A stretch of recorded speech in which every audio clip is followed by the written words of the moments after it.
দেখাত সৰু যেন লাগিলেও ভিডিঅ'টো স্কিপ কৰাৰ ভুল নকৰিব কিয়নো আজি যি কম সঁচা কম নমস্কাৰ কেনেকুৱা আছে আপোনালোক মৰমৰ কুম্ভ ৰাশিৰ ব্যক্তিসকল পুনৰ এবাৰ নতুন এটা ভিডিঅ'ত আপোনালোক সকলোকে স্বাগতম জনাইছোঁ আৰু আজিৰ এই ভিডিঅ'ত মই আপোনালোকৰ বাবে যি গোটেই জীৱনৰ বাবে প্ৰয়োজনীয় যিবোৰ কথা গোটেই জীৱন ধ্যান দি ৰাখিব লাগে যিবোৰ পাৰ্মানেণ্ট আপোনাৰ ৰাশিৰ অনুসৰি সেইবোৰ কথাকে আজি কম আচ্ছা हमको सिखा रिया যেনে আজি আমি কম আপোনালোকৰ ইষ্টদেৱ কোন আপোনালোকৰ ভাল দিন কেতিয়া আহিব সকলোৱে সুধি থাকে এইটো কোৱেশ্চন আজি সেইটোৰ উত্তৰ দিম লগতে চাৰে হাতীৰ কথা আলোচনা কৰিম আপোনালোকৰ ৰাশিৰ স্বামীৰ কথা আলোচনা কৰিম জীৱন সাথী কেনে হলে কোন ৰাশিৰ হলে ভাল হয় সেইটো কথা আলোচনা কৰিম ভাগ্যশালী ৰত্ন কোনটো পিন্ধিব লাগে ভাগ্যশালী অলংকাৰ কি আপোনালোকৰ আৰু আপোনালোকে কোন দেৱ দেৱতাৰ ব্ৰত ৰাখিব লাগে লগতে আপোনালোকৰ ৰাশিৰ বাবে শুভ ৰং কোনটো সকলোবোৰ কথা আজিৰ মই ভিডিঅ'টোত কম আৰু এইটো ভিডিঅ' চোৱাৰ পিছত আপোনালোকে বেলেগ ভিডিঅ' চাই থকাৰ কোনো প্ৰয়োজন নাই क्या बात कर रहे हैं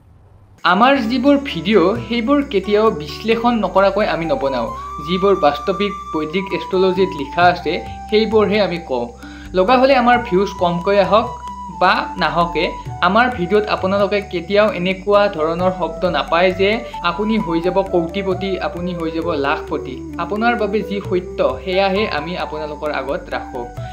সকলোতকৈ প্ৰথমতে সেইটো কথা কওঁ যিটো পাৰ্মানেণ্ট ধ্যান দি ৰাখিব লাগে যে আপোনালোকে কোন ভগৱানৰ পূজা কৰিব ইয়াৰে আগতে আপোনালোকে যদি বিচাৰে আগলৈ মোৰ লগত এনেধৰণে কণ্টেক্টত থাকিবলৈ বা গাইডেন্স লৈ থাকিবলৈ এনেধৰণৰ ভিডিঅ'বোৰ পাই থাকিবলৈ তেতিয়াহ'লে চেনেলটো ছাবস্ক্ৰাইব কৰি থ'বলৈ একেবাৰে নাপাহৰিব কাৰণ আমি ভৱিষ্যতে বহুত কিবা কিবি কৰিবলৈ গৈ আছোঁ আপোনালোকে তেতিয়াহে গম পাব আমি কি কৰিবলৈ গৈ আছোঁ আৰু কমেণ্টত আপোনালোকে জয় হনুমান লিখি দিবলৈও একেবাৰে নাপাহৰিব আপোনালোকে কোন ভগৱানৰ পূজা কৰিব এনেইতো যিটো ইষ্টদেৱ আমাৰ সকলোৰে ইষ্টদেৱ থাকে একোজন সেইজন কুণ্ডলী বিচাৰ কৰি কিনে তাৰ নক্ষত্ৰৰ আধাৰতহে ক'ব লাগে কিন্তু তথাপিও আমাৰ ৰাশি অনুপাতেও এজন ইষ্টদেৱ আমি উলিয়াব পাৰি গতিকে সেই ইষ্টদেৱৰ কথা যদি ক'বলৈ যাওঁ আপোনালোকৰ ইষ্টদেৱ হৈছে মহাদেৱৰ ৰুদ্ৰ অৱতাৰ ভগৱানৰ সেই মহাদেৱৰ ৰুদ্ৰ অৱতাৰক আপোনালোকে পূজা কৰিব লাগে এতিয়া বহুতে সুধিব যে ৰুদ্ৰ অৱতাৰক পূজা আপুনি কেনেদৰে কৰিব ইয়াৰ বাবে কোনো বিশেষ ধৰণৰ পূজা কৰাৰ একো প্ৰয়োজন নাই আপোনালোকে যেনেদৰে ওচৰৰ শিৱ মন্দিৰত যায় তেনেদৰে যাব গৈ মহাদেৱকে পূজা কৰিব আৰু খালি ৰুদ্ৰ ৰূপত মনতে কল্পনা কৰি তেখেতৰ পূজা কৰিব তেনেদৰেই আপুনি মহাদেৱৰ কৃপা লাভ কৰিবলৈ সক্ষম হ'ব লগতে আপোনালোকে মহাদেৱৰ শিৱলিংগত জল অৰ্পণ কৰিব ওম নমঃ শিৱায় মন্ত্ৰটো জাপ কৰিব আৰু লগতে কমেণ্টত এতিয়া বৰ্তমান হৰ হৰ মহাদেৱ লিখি দিবলৈও আপোনালোকে একেবাৰে নাপাহৰিব লগতে আপোনালোকে কি কৰিব হনুমানজীৰ পূজা আপোনালোকে কৰি থাকিব হনুমানজীৰ পূজা মানে স্বৰ্গ বুলিও ক'ব পাৰি যদি হনুমানজীৰ কৃপা হৈ যায় আপোনাৰ ওপৰত তেতিয়া এনে একো কাম নাই যি নোহোৱাকৈ নাথাকে এতিয়া নেক্সট কুৱেশ্যন যিটো সকলোৱে সোধে যে আমাৰ ভাল সময় কেতিয়া আহিব নিঃসন্দেহে কুম্ভ ৰাশিৰ এতিয়ালৈকে বহুত বেয়া পৰিস্থিতি চলি আছে কাকো তেওঁলোকে বিশ্বাসত ল'ব পৰা অৱস্থা হোৱা নাই আপোনালোকৰ এতিয়া বহুত বেছি বেয়া চলি আছে কিন্তু মই আপোনালোকক কৈ দিওঁ মোৰ কামেই এইটো যে আপোনালোকক সঠিক দিশা দেখুওৱা আগৰ ভিডিঅ'টো মই কৈছোঁ যে কুম্ভ ৰাশিৰ ভাগ্য উদয় সাধাৰণতে দেৰিকৈ হয় কিন্তু কিছুমানৰ ক্ষেত্ৰত কুণ্ডলীত ভাল গ্ৰহৰ প্ৰভাৱত অলপ অগা পিছা হ'ব পাৰে কুম্ভ ৰাশিৰ বন্ধুসকল আপোনাৰ জন্মকুণ্ডলীত যদি শনিৰ ৰিলেশ্যন যদি বেলেগ গ্ৰহৰ লগত ভালে নাথাকে তেতিয়া নিঃসন্দেহে শনিয়ে আপোনাক বহুত বেছি বেয়া পৰিস্থিতিত ঠেলি দিয়ে আৰু এইকেইদিন হয়তো বহুত টেঙা খালে আপোনালোকে গজব বেজতি কিন্তু এতিয়া আপোনাৰ যোৱা বৰ্ষৰ তুলনাত অলপ নিশ্চয় ভাল হ'ব ধৰিছে কিয়নো শনিৰ তৃতীয় চৰণত আপোনালোক আছে দ্বিতীয় চৰণৰ তুলনাত কিছু খেলিমেলি ঠিক হোৱাৰ দিশত নিশ্চয় আপোনালোক আগবাঢ়িছে আৰু 2027ৰ মধ্যভাগৰ পৰা আপোনালোকৰ ৰৈ থকা কামবোৰো হ'বলৈ ধৰিব কিয়নো চাৰে হাতীৰ অন্ত পৰিব কিন্তু যদি কিছুমানৰ কুণ্ডলীত তেতিয়া বেলেগ নিগেটিভ মহাদশাৰ প্ৰভাৱ পৰে আৰু বেছি দেৰিও হ'ব পাৰে সেইটো চেক কৰি ল'ব আপোনালোকে শনিয়ে ভগৱান শিৱৰ তপস্যা কৰিছিল আৰু শনিয়ে কেতিয়াও দয়া নেদেখুৱায় শনিৰ এই সময়ত মানুহ ইমান বেয়া ফেজ এটাত সোমাই যায় যে ক'বই নালাগে বেয়া কৰ্ম যদি কৰিছে তেতিয়াতো আৰু ভয়াৱহ পৰিস্থিতি আহে কিন্তু যদি আপুনি শুভ কাম কৰিছে জীৱনত তেতিয়াহ'লে অন্তিম সময়ত অৰ্থাৎ এই 6.5 তৃতীয় চৰণত আপোনালোকে সেই শুভ কামৰ শুভ ফল নিশ্চয় পাব। তেনেদৰে অশুভ কাম যদি কৰিছে অশুভ কামৰো বহুত বেয়া ফল আপোনালোকে কিন্তু পাব।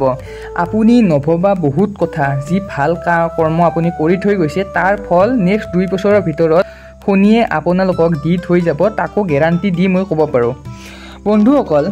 আপোনালোকৰ জীৱনসাথীৰ যদি কথা ক'বলৈ যাওঁ, মিথুন ৰাশি, তুলা ৰাশি, ধনু ৰাশি, এই জাতক জাতিকাসকল আপোনালোকৰ বাবে বহুত বেছি উত্তম। বাকীবোৰো বেয়া নহয়, কিন্তু এইবোৰ উত্তম। আপোনালোকৰ ভাগ্যশালী ৰত্ন যদি ক'বলৈ যাওঁ, আপোনালোকৰ ভাগ্যশালী ৰত্ন হৈছে নীলম। নীলম পিন্ধাৰ আগতে আপুনি কুণ্ডলী বিশ্লেষণ নিশ্চয়কৈ কৰি ল'ব যে নীলম আপোনাৰ বাবে সঠিক হয় নে নহয়।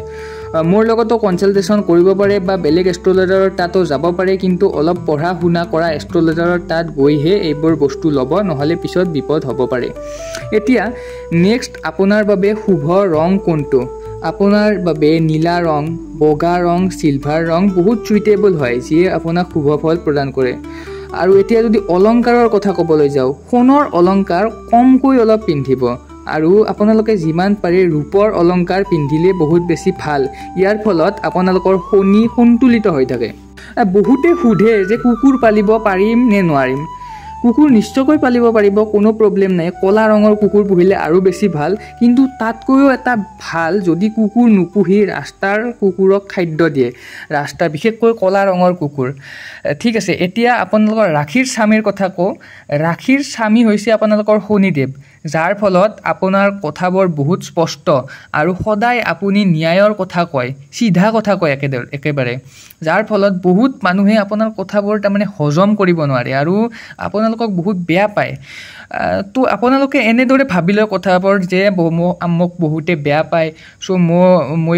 মোৰ ৰাশিটো বহুত বেছি বেয়া। তেনেকুৱা কোনো কথা নহয়, এইটো আপোনাৰ গুণ, বেয়া গুণ নহয়। বেলেগে বেয়া পায় বাদ দিয়ক, এইটো আপোনালোকৰ শনিৰ প্ৰভাৱত পোৱা এটা বহুত ভাল গুণ। আৰু সেয়েহে কমেণ্টত জয় শনিদেৱ বুলি লিখিবলৈ একেবাৰে নাপাহৰিব। একেবাৰে শেষত আমি দানৰ কথা যদি কওঁ, আপোনালোকে যিকোনো বস্তু দান কৰিব পাৰে, কিন্তু হালধীয়া বস্ত্ৰ বা হালধীয়া ৰঙৰ বস্তু কমকৈ দান কৰিব, কিয়নো হালধীয়া হৈছে সূৰ্যৰ ফেভাৰেট আৰু সূৰ্য হৈছে শনিৰ শত্ৰু। চ' আপোনালোকৰ ৰাশিৰ স্বামীয়ে যিহেতু শনি, চ' এইটো বস্তু অলপ হালধীয়া ৰঙৰ বস্তু পাৰিলে কমকৈ দান কৰক। ব্ৰত কৰিব পাৰে আপুনি শনিবাৰৰ ব্ৰত কৰিব পাৰে। ব্ৰত আপোনাৰ কুণ্ডলীৰ দশা অনুসৰি কৰিব লাগে। তথাপিও আপোনালোকৰ ৰাশিৰ স্বামী যিহেতু শনি, গতিকে শনিবাৰে আপোনালোকে ব্ৰত নিশ্চয়কৈ কৰিব পাৰে।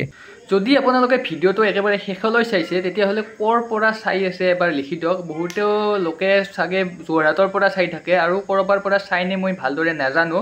কিন্তু বেছিভাগ কমেণ্ট মোৰ যোৰহাটৰ পৰাই আহে। চ' যদি আপুনি ক'ৰবাত বেলেগ ঠাইৰ পৰাও চাই আছে, নিশ্চয়কৈ কমেণ্টত